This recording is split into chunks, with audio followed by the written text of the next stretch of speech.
خطرة لكن جول.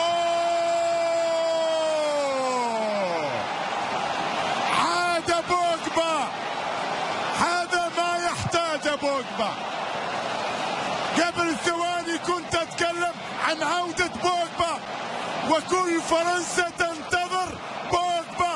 هذه الكرة الماضية، الخطأ في التمرير من بروما، لكن بعد ذلك بايت ولاحظ القرار على التسديد. سدد الفرنسي بوجبا وسجل، وبالتالي عاد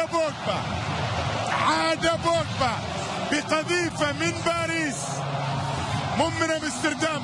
شوف هو زعلان، هو في خاطره زعلان، ما احتفل اطلاقا، وكان يقرأ الفاتحة قبل ان تبدأ المباراة، وقد بدأ المباراة طبعا بقراءة الفاتحة، ولذلك هنا يأتي الهدف الاول عزيزي المشاهد.